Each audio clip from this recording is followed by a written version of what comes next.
Hello, my C++ students, and more especially Miss Bertha.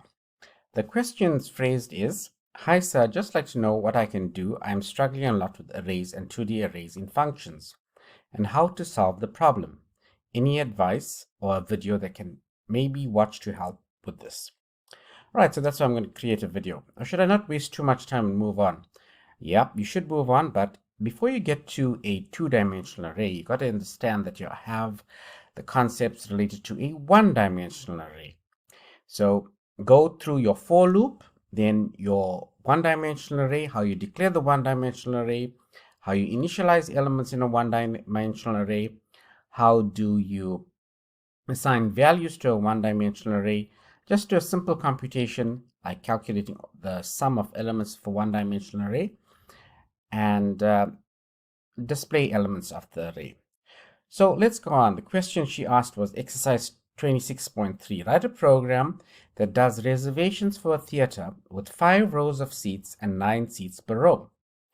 The rows are numbered from A to E, back to front, and the seats from 1 to 9. So this is in your study guide. So let's just check your study guide. There we go. There, it's much clearer to read out here. If you notice, this is a two-dimensional array. There's my rows, row A, B, C, D, E, F, and there's the screen. I always used to like to sit in the back row and somewhere in the middle. So row A, I'm looking at seat number 4 and 5. If you notice, this becomes a two-dimensional array. The user should be presented with a seat plan showing the current bookings from which a number of seats in one row can be booked.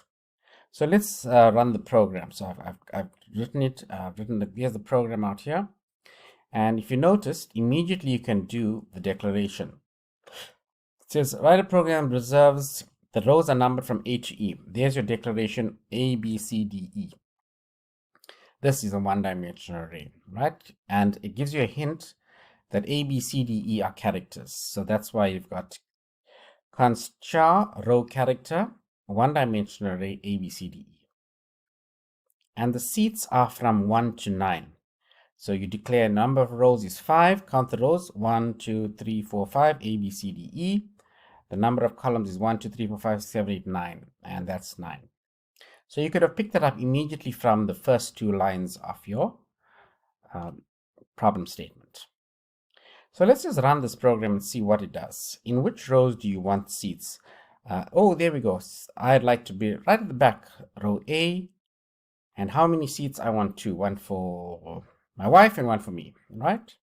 Let's run the program. Let's run the program, compile it first. Great. All right, let's run it now, build and run. So here we go. It's starting from the let's go to the main There's the main program, and it says theater reservations row A to E and seats 1 to 9. To stop, type Q for row, and line initially all the seats should contain the characters, right? So this is where they enter the characters. Let's just run it firstly to see what it does. In which row do you want seats? I want the seats in row A. I told you I want A, capital A. And how many seats do I want? How many seats? I want 2, 1 for my wife and 1 for me, right? So now it's reserved it. Starting at which number? I like it in row, I told you the middle, right? 4 and 5. So 4. So 2 seats are reserved in row A. In which row do you want? I don't want any more. It says, what's it? Q, Q, right? Q to stop, and there we go. So that's what the program does. So now that we know what the program does, let's try and see how we got to this stage. So let's look at the main program. So Zeta, it says character plan, number of rows, number of seats. For int I equals 0, I less than the number of rows. Mark seats, we're calling up mark seats. Where's mark seats? Mark seats is, there we go, mark seats.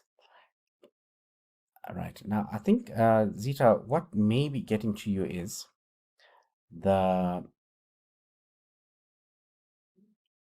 the initializing of the array.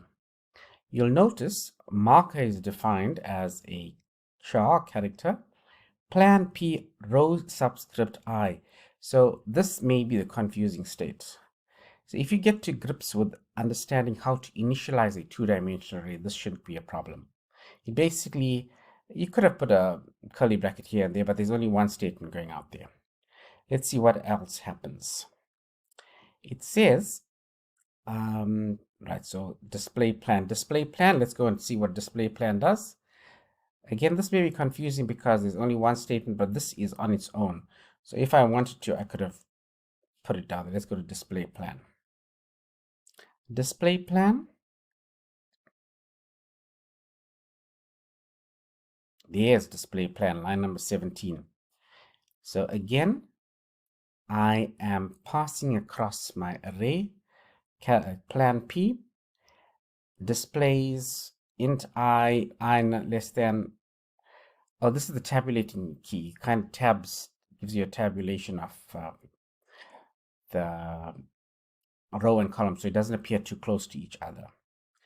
And it displays the seats and the number of seats. Right, so that's good. This may be to display the screen, the word screen, right? SCREEN. So if you look at the way it's presented out there. Let's go on Zeta. Now this is pretty complicated. You'll realize in the exam they may not be able to ask you something like this because this could be just 20-30 mark question. And it goes on and on and on. So I'm going to email this to you, Zeta, and I'm going to give you hopefully an idea of how to tackle this.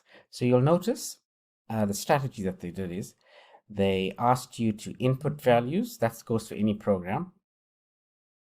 There's the input, which rows you wanted. I wanted row A because it's the back row. I wanted 4 and 5. And the display was simply an output statement.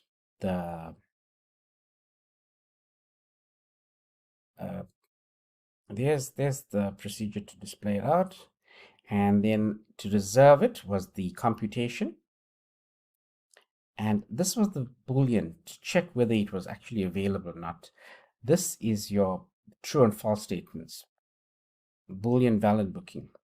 Again, this is a rather complicated example for exam question. I doubt something like this will really appear because it takes so much time to answer it. All right. I hope this helps you, Zeta. I'll email this to you, and good luck with the exams.